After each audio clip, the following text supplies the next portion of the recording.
All right, you guys, so we're gonna do just kind of really standard 2-point perspective drawings here. We're gonna do a couple boxes just as practice. So I'm gonna go through how you do a 2-point perspective drawing. Like a 1-point perspective, you wanna start with your horizon line. I'm using just a folded piece of paper as a ruler. So if you don't have a ruler, really all you need is your sketchbook, pencil, and if you tear out a piece of sketchbook paper and fold it a bunch of times, you'll have a straight edge, which will work just fine.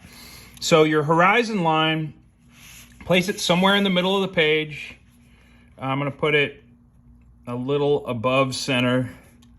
Starting a drawing, again, especially with the horizon line, which may be erased later, you're gonna sketch it in really lightly. I'm actually gonna make this one a little darker. Only reason I'm doing that is so it's a little easier for you guys to see. All right, so I got my horizon line in. You want it relatively straight across the page. For a 2-point perspective, you're gonna have 2 points on the horizon line. You can put these wherever you want. I'm gonna do one here. Again, I'm drawing this a little darker than you guys should. You want to start light. So I have my 2 points on the horizon line. So unlike the 1-point perspective drawing, where once you have the horizon line and the point on the horizon line, vanishing point, instead of starting with a rectangle or a square, you're going to start with a single line. That line's going to represent the corner of your box. So with a 2-point perspective drawing, you can see kind of the first part of the box you see is the corner. This line, this edge should be perpendicular to the horizon line. Now I'm going to attach the top and the bottom of this line to each vanishing point. There, the bottom is going to go back to there, and then to the other point. Let's start with my pencil on the top edge and move the ruler around to the vanishing point back there.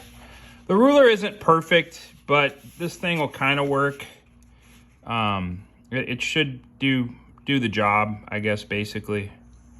Back there. All right.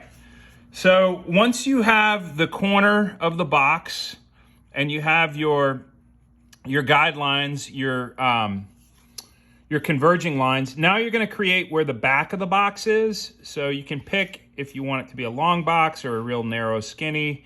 I'm going to do kind of a narrow on this side, fairly narrow. Again, the corner edge and the back of the box are going to be parallel.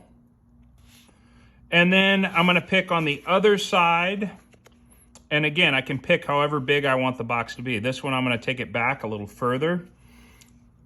The back line should also be parallel to each of the edges and perpendicular to the horizon line. And gonna just go from the bottom converging line to the top converging lines. Now I'm going to connect this line, or this point, the back edge, to the far vanishing point, VP.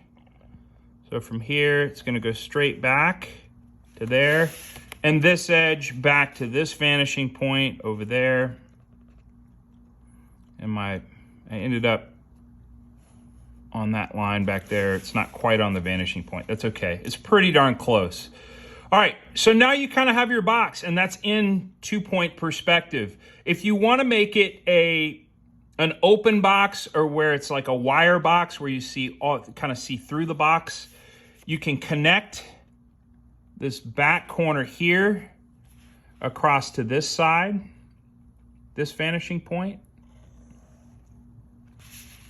And this corner here back across to this vanishing point.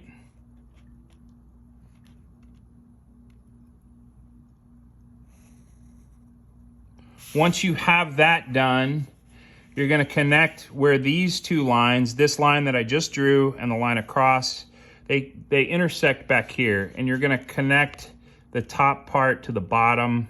It's a little off, but there you go. Then you have your kind of clear wire edge box. We're going to connect this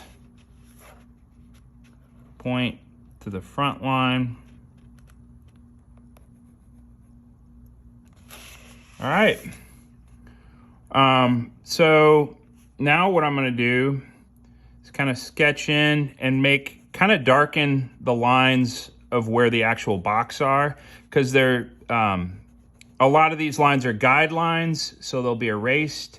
So doing that, coming across there, down, across this line here, here.